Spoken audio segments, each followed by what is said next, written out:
Welcome to the EOB Podcast, where we talk about the weekend box office and the new openings this week. I'm Ben No, and joining me is Sen Duong. So, Sen, hey, welcome back to the podcast. Thanks. Okay, so you didn't miss anything because we only have a couple of movies, Yeah. and January movies at that. So most people probably skipped that, and you did too. Well, two action movies that did better than expected. Well, maybe then. No. I had one of the movies higher, but we can get to that, and we're talking about the Liam Neeson movie. Maybe you had it lower, I think, but my projections was higher. Wait, are we talking about the Liam Neeson movie or? I'm talking about the Liam Neeson movie. Oh, you're talking about the new releases last week? Yeah.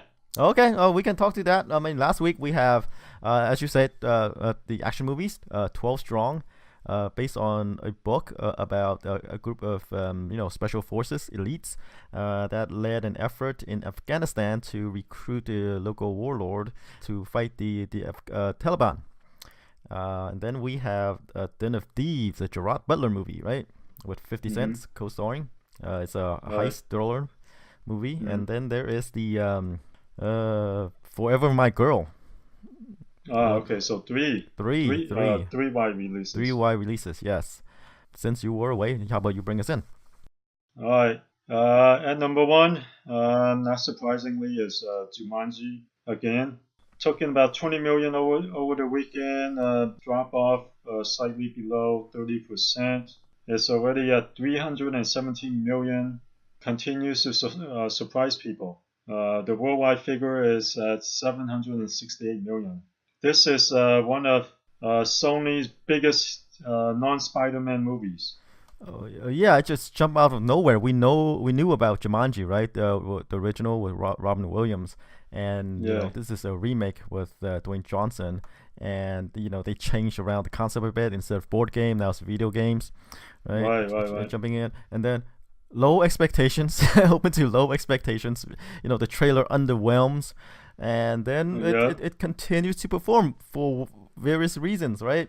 It continues to only in the opening weekend it didn't open number one, but then the next weekend it kind of grabbed the top spot from Star Wars and just held on. I think by the third weekend it grabbed the top spot. Okay, by the third weekend, even more amazing. The second right? weekend was pretty close. Yeah, even more amazing. So it grabbed on to that spot and just held on, and all the other challengers just fell off, but Jumanji held on. Yeah, I think like we said before, expectations were low when they saw the trailer, but the movie actually ended up being pretty good. 76% on Rotten Tomatoes, and one of these fun movies that pretty much brought joy to people's holidays. Yeah, sure. Well, because if you think about it concept-wise, right? I mean, there's nothing unique about it, really. They did. Like you said, they brought in the Avatar concept to it. Sure, but there's no like major concepts, right? No, saving Just the a world, bunch. no, whatever, right? It's just like, okay, those group of people got trapped into this world, and they need to survive. That's it. Yeah, let's just. It's pretty much one of these things where it's just let's just have fun in the movies. Let's just eat some popcorn. I guess it's the very definition of a mindless popcorn movie. No thinking involved. There's no major concepts, just action, and action. Well, not just action, lots of humor. Right. You know what I'm saying? It's just like all these things, right? Like you say, a fun movie. Yeah, just fun, just for fun time. Sometimes that's just what people need. Especially in Trump land. We don't want to think about what's going on right now. They look at this movie as an escape. Let's all just escape into this jungle and have some fun. Sure. Let's all escape from this world. Okay, all right, sure. We'll take that. Because I don't think we can explain why it's so successful. Because like we said, low expectations coming out, of the trailer. Yeah, I think most optimistically, even before the reviews, even before the trailer, people were thinking, it'll probably open to like 30 something million and make 130 million tops. Mm-hmm. But it's doing like 3 times that, if not more. Yeah. Like I said, no one can figure out why this movie is so successful. It's just maybe just like timely, like you say, people need an escape. Yeah, it's just sometimes it's just the right movie at the right time. All right, well we can leave it at that. Yeah. How about we move on to number two? One of the new release last weekend, 12 Strong. It pulled in about 16.5 million over the weekend. Movie stars Chris Hemsworth, Michael Shannon, Michael Pena. Like I said in the intro, a group of soldiers, Navy SEALs, I believe, whose job is to head over to Afghanistan to recruit a local warlord to help them with their terrorism efforts, to placate the Taliban there. Yeah, I think this might be, one of the recent successful movies about current events that takes place in the Middle East. Like a bunch of them, other than, was it American Sniper, were, complete duds. And, this is probably Chris Hemsworth. I mean, it's kind of a modest, I mean, people had low expectations to begin with. So the 16.5 million opening is higher than what the industry was expecting, and it's probably one of Chris Hemsworth's higher non-Marvel openings. Right. I said in the last podcast that Chris Hemsworth movies outside of his Thor movies, don't usually open that well, and I projected this movie to open in the 12 million range because of that, and it surprised. It opened a little bit higher. Yes, which shows that maybe Chris Hemsworth does have a decent draw outside of playing Thor. Well, I mean, at 16 million is not that huge, given that he is a name. It's not that huge, but it's it's kind of a solid figure. It's an opening. Mm-hmm. It's not. Well, let me put it this way. It's good for Chris Hemsworth. Yes, it's good for Chris Hemsworth. Yes. Right. Just that. Outside of the Marvel movies, this is probably one of his better openings, right? His other movies underwhelmed, like outside Thor movies. But this one it performed better than my projections, and I as you say, other people's projection as well.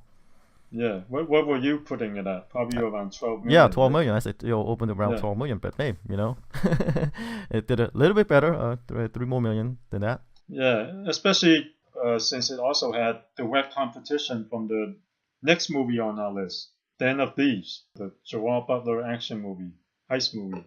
Like you said, which did about the same, 15.3 million, which is probably a little bit higher than people were expecting too. Yeah, I had this movie opening at 10.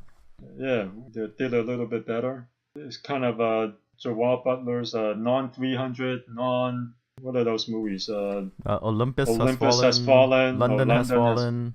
Yeah. One of these fallen movies. Yeah.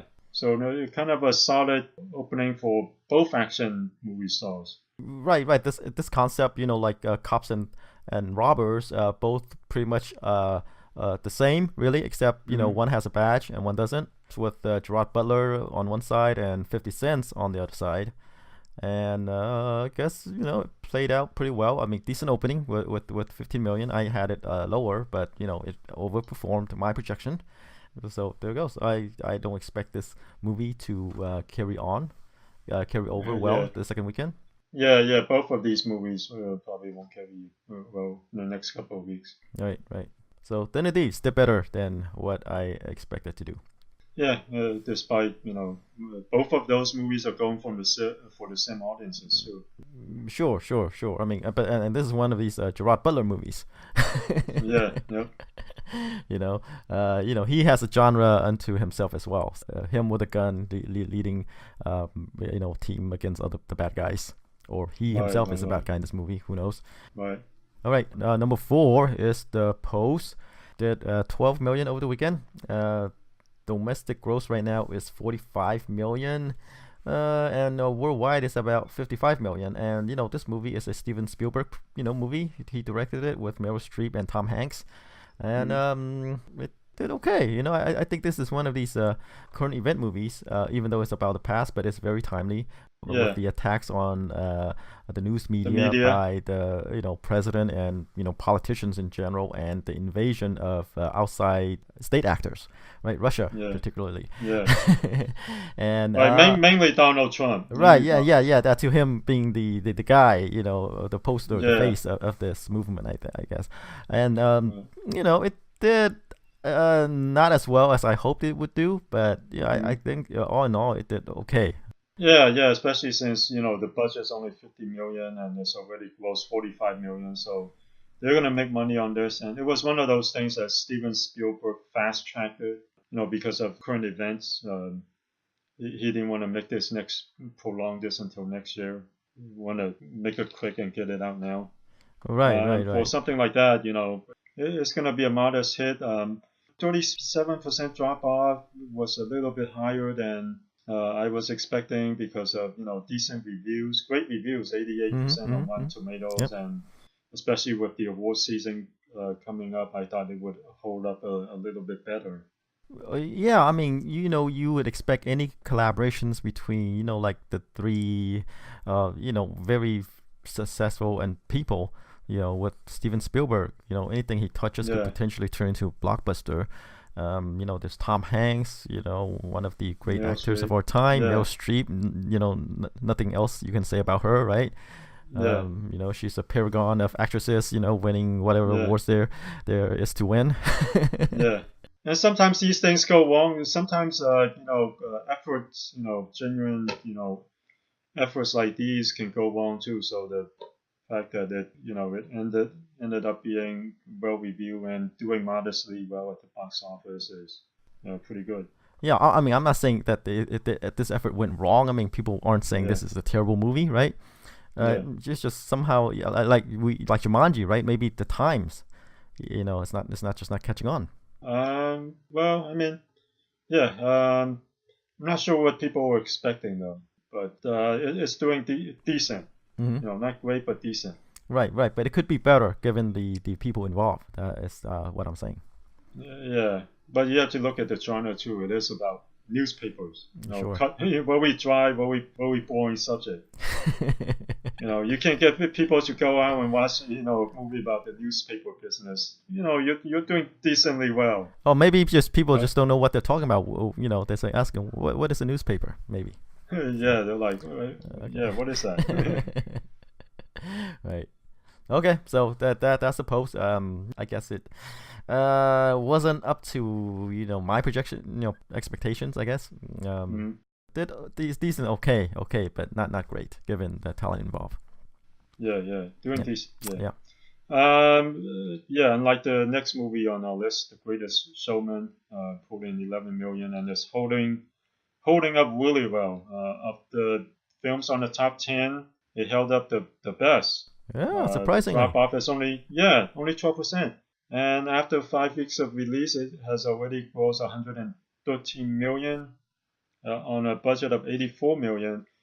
Before we talk more, let's see what the worldwide figure is at. Worldwide figure is at 231 million. I think that's better than what everyone was expecting, especially since the opening was kind of soft. Yeah, including us. We weren't expecting great things from this, and we said, hey, the circus is things of the past, and and given the opening, we say, it confirmed our belief, but somehow due to the lowest drop off, it continues to perform, continue to hold on there, and it's the box office is inching up, and doing great overseas as well. Yeah. And it held up really well. It only opened to 14 million. 8 million. That's for just. 5 day. 5 day. Yeah, 5 day is 19 million. Yeah, so 5 day was 19 million, which was kind of soft, but it kept on doing about 15 million every week. I mean, especially since the second weekend, it actually did better than the first weekend. It only count 3 days. Right. And then the fourth weekend, it did even better. Actually, you know what? Scratch that. Yeah, the second weekend it did better. Fourth weekend, relatively low drop off, and then fifth weekend again, relatively low drop off. Yeah. This is one of those movies which has a soft opening, but it continued to hold on, Yeah. in theaters and managed to eke out, the over 100 million. We thought that this movie would probably finish its domestic run at around what 80, 90 million or so, Uh, or even lower. But then yeah. I mean, continues to I don't think surprise. people were having. Yeah, I don't think people had high hopes for Hmm. this film. Right. People are probably only expecting it to do half of what it's currently at right now, but it's continuing to do really well, and it could get up to 150 million, if not more. Yeah. It's possible, given its momentum. Right, which proves that Hugh Jackman can have a successful career outside of Wolverine. Well, he was successful outside of Wolverine Yeah, before, but just that's true. That's true. it just That's goes to true. show you that he is a great showman himself. Yeah, you can do anything. Right. And talking about underperforming movies, one of the movies that you say would save the Weinstein Company. I want. I mentioned that it might, but Right, or Bob Weinstein. at least one of the founders of the Weinstein Company believed that. Yeah, Bob Weinstein was, said had high hopes for Paddington 2 Right, which is to save him. next on a list, coming in number Okay. 6. Paddington 2, it pulled in 8.2 million in the second weekend. It held up decently well. It held up. Yeah, it held up of all the films on the top 10. It actually held up second best next to The Greatest Showman. Yeah, But it also had a soft opening last weekend. yeah, 11 million opening. 11 million Yeah, opening. Not good for a movie yeah, that is not good. supposed to be the savior of a company. Yeah, um, but the here's the thing though. The Weinstein Company had to quickly dump this to WB, and it was one of these things where WB have to market and distribute this film at the last minute. So they did kind of screwed up the marketing, because if the had the Weinstein brother not have to, I mean the Weinstein Company not have to went through what they went through, with the company being sold, I mean, being in auction and the sexual harassment stuff, this might have done better. But it was one of these films where they had to dump really quickly out to WB, and they just threw out some quickie marketing thing and haphazard effort, and it probably didn't do as well as people were expecting, despite really good reviews. It's the best review film of all time on Rotten Tomatoes, still 100%. Yeah, but look, the first movie, right, opened Mm-hmm. to 19 million. Yeah, and they went And on to do 76 million. yeah, and given the success, well, the first movie, how well reviewed that one is as well. The second movie should do even better, but it opened to half that. We were both saying the movie could open to 20 to 25 million, but it only opened to 11 million. And Yeah, I don't know. Maybe you could say, maybe you're right saying that, it was a relatively quick turnaround, the handoff from yeah. Weinstein to Warner's. Mm-hmm. But, still, I that couldn't excuse the 11 million opening because, the first movie is already there. People are aware of Paddington. They just need to say, hey, there's Paddington 2 in theaters. Come see it. Yeah. I mean, there's probably that, but at the same time, there's also this.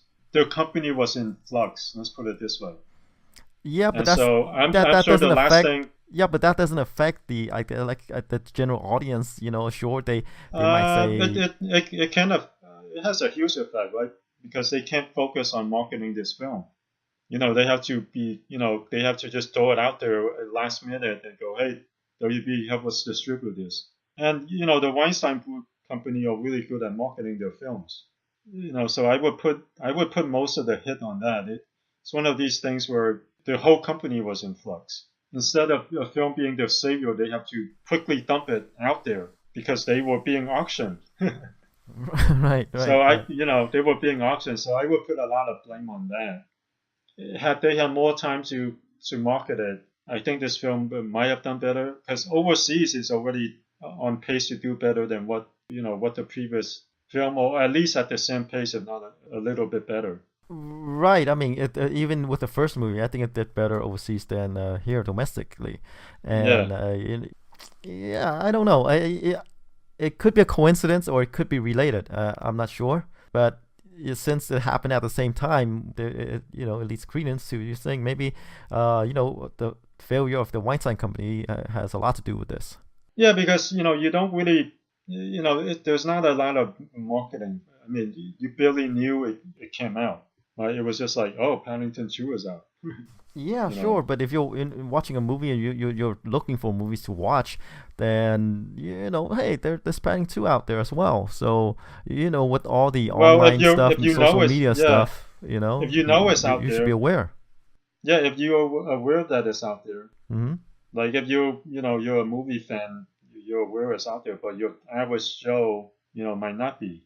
My kids knew that Paddington was out, but they didn't even know Paddington 2 was out until I told them. I was like, hey, Paddington 2 is coming out this Friday. Okay. And they really wanted to watch it. Okay, all right. Yeah. All right. Because usually they're the ones who are like, hey, I want to watch this movie. Yeah, okay, all right. Yeah. All right. We'll go with what you say. We'll go with what you say since, Since we have no other way to explain it. Exactly. So, I mean, because, 100% on Rotten Tomatoes, very well reviewed. Yeah.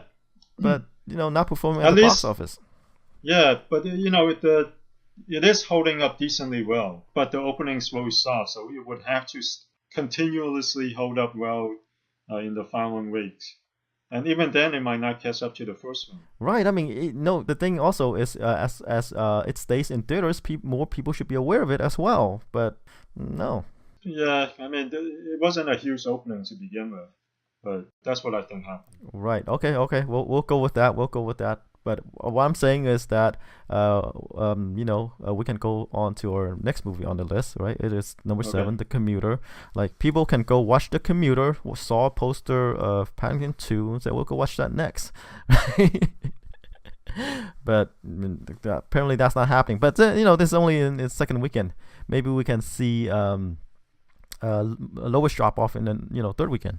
Who knows? Yeah. Right? But, okay, let's move along to number 7, The Commuter, the Liam Neeson, Liam Neeson on the train, really.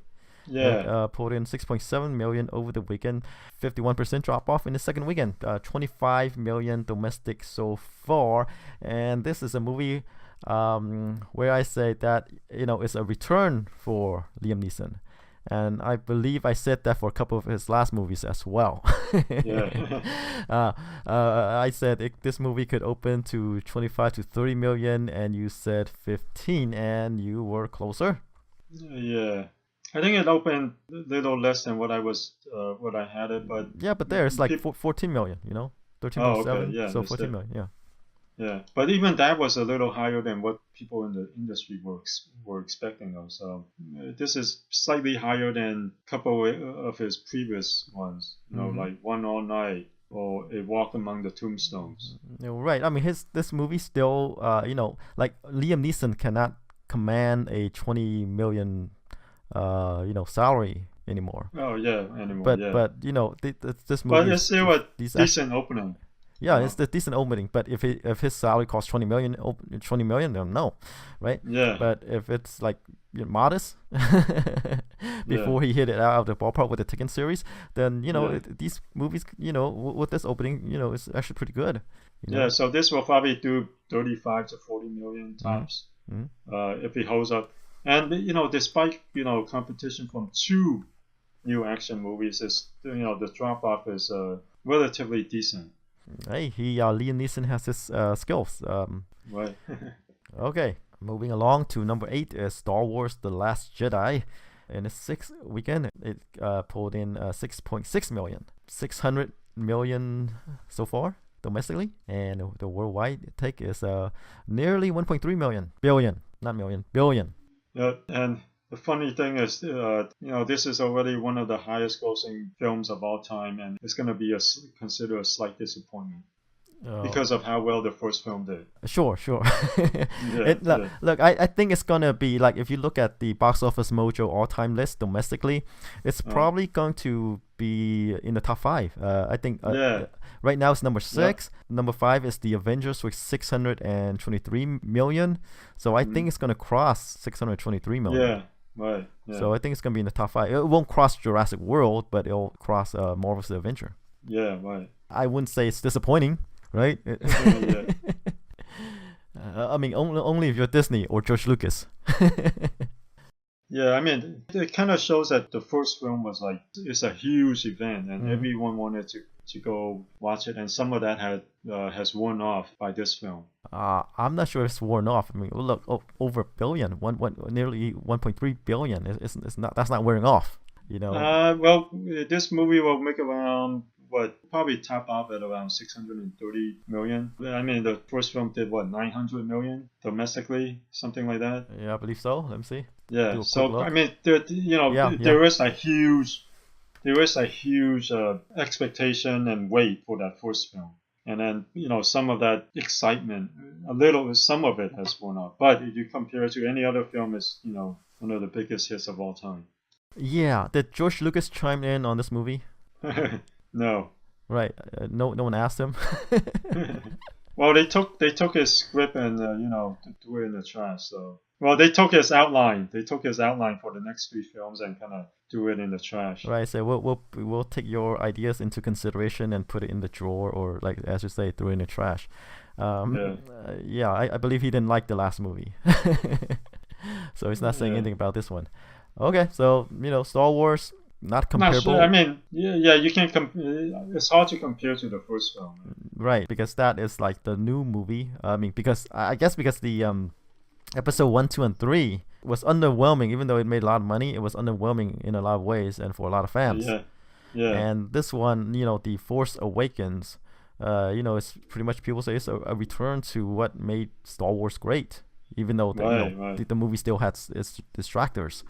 Right, and Last Jedi continues to hold on, and even these spin-offs, Rogue One, one of the best grossers, as well. Yeah, so Star Wars still top brand, top Disney brand. Right. Speaking of top brands, the next film on our list at number 9, Insidious: The Last Key, pulled in about 6 million over the weekend. The total is at about 59 million on a budget of 10 million.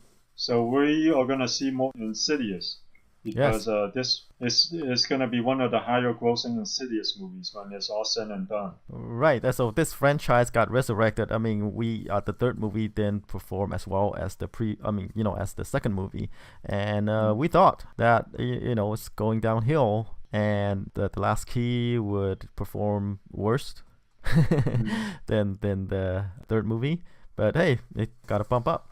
Right. Let's see what did it do. Okay, so the third movie, right. The third movie made 52 million, grossed 52 million domestically, and The Last Key is 58, so it already passed the third movie.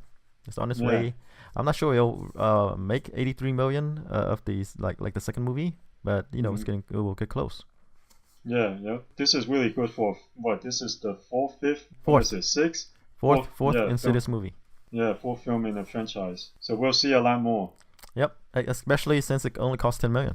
Yep. All right. Rounding out the top 10 is another new release, Forever My Girl, putting about 4.7 million. Open to 4.7 million. And let's see, I had the movie opening at 5 million. And hey, I'm pretty close right there. Yeah, you were right there. Yep. It's one of these movies, I guess, domestic dramas where a guy who left town to pursue his singing career, left and came back home, found out that he has a daughter with his ex, and start to reconnect with her, that daughter and his ex and his family back home. Then struggle to he's deciding whether he should return to his singing career or stay here. Right. One of those things about chasing your dreams and eventually probably finding out that, hey, like every movie, it's all about the people around you. Right. And it opened to 4.7, so just right where I had it. Right. Okay. Is that round out the top 10? Sure. Let's move on to the new releases. Oh, okay. So for new releases, we have 2 wide releases opening this weekend. We have the third and final Maze Runner movie, The Death Cure, and a Christian Bale movie, Hostels. How about we begin with the Maze Runner, The Death Cure, or you want to start with Hostels? Maze Runner, since you already mentioned it. Oh, okay, Maze. Oh, well, we can edit, we can go back. Right. And time shift. Let's not do it in post. We don't have time. Okay, right. So Maze Runner, The Death Cure, third and I'm final saving you some movie time. of the Maze Runner series. Okay, saving time is good. And let's tick off some numbers first. The first movie opened to 32 million, 102 million domestic, 348 million worldwide.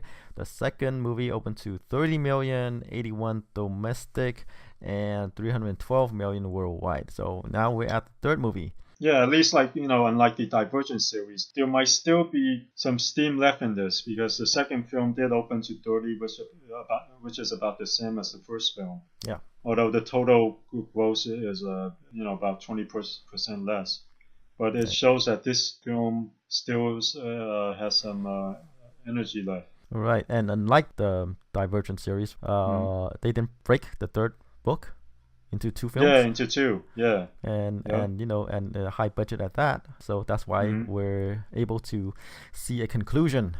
Yeah. Instead of concluding on video or streaming. Are they even making that though? I think they are. They're gonna milk it some way. They already filmed parts of it, I think, right? Really? I checked on IMDb and they said they were still in pre-production. They're probably still thinking, should they go theatrical or streaming? Maybe Netflix will pick it up once the rights expire.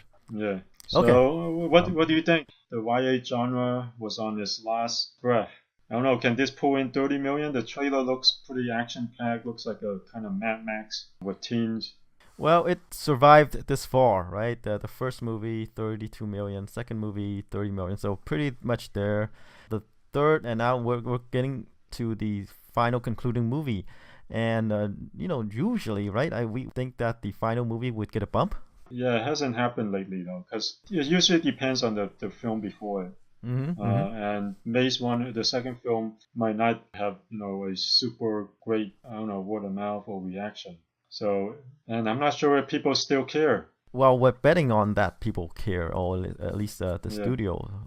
Is it Lionsgate? Yeah, Fox. Fox? Okay, so we're betting Which Fox now that Disney. People care. All right, that's right. I mean, I don't think they did all the paperwork to make it official yet, but unofficially it's now Disney. So we're betting. Well, since we're talking about Disney, we're gonna see a whole cinematic universe, right? Later on. I don't know. Yeah, these people are gonna die again, and they're gonna try and find more cures. Yeah.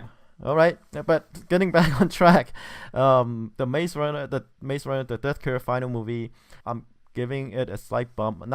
It's not gonna pull in as much as the first two movies, but I think it can probably open to 25 million. 25. I'm going lower. I'm going 18. 18.5. 18.5. Okay, way to be specific, and you could be right as well. Since this is a YA novel, and YA novels recently haven't been doing well. But hey, the Maze Runner, the Death Cure, survived the trudge on to its final movie. So it might have some staying power. Yeah, maybe. Okay, we'll find out. All right, how about we move on to Hostels, a Christian Bale movie, a Western. Rosamund Pike is in this movie. Ben Foster, Wes Studi. Bale stars as a officer who has to escort a band of Indians he hated because he fought in a war with them, to another place, and he has to protect them. And along the way, I guess they see, himself reflected in other people who's trying to kill off the Indians. Yeah. Also along the way, they found this family who was terrorized, and members were killed by Indians or I don't know who, and now they're part of the Y, and they need to be, and that family needed to be protected also. Yeah. So this is a war movie, but that take place in it's a Western that takes place back then. In the I'm not sure when, but the before modern times. Yeah. So late 1800s. Right. I forgot my U.S. histories there. So it's Me too. pretty much one of these movies where they talk about the horror of wars, and that the good guys and bad guys sometimes might not be what it seems. It depends on which side you're on. Yeah, right. It's one of those movies, and Christian Bale in this beard and mustache, and haven't we seen him in this kind of roles before? 3:10 to Yuma. The Promise, I think kind of similar. The reviews are pretty good so far on RT though. Oh yeah, I mentioned that it opened limited. Last year, put in about 22K in its opening weekend, but it's limited. Oh, okay. Is that 22K per screen or 22K total? I believe it's 20K total since it's only opening in a couple of theaters, only open in 3 theaters. So the per screen is about nearly 8K. Yeah, if you check the movies, it averages around about 8K. Yeah, so at least on limited screens, it was holding up. What are you thinking? 10 million? I think around 8. Yeah. I think it'll open around 8 is wide release. Right. I think it's one of these movies where it's neither here or there. Yeah. Because a good movie, but not mainstream enough to it's a western, and it's about war. It's really one of these indie movies, really, in this concept. But I don't see a huge opening for this movie. All right, I agree with you there. All right, I guess we're done. Yeah. Okay, that's it for this podcast. So hopefully you feel better. Yeah. And we can come together again next weekend, next podcast. Yeah, we'll see if Mace Warner can hold it together. Right, and they can find the death cure to the YA genre. Right, good one there. All right. See you guys next week.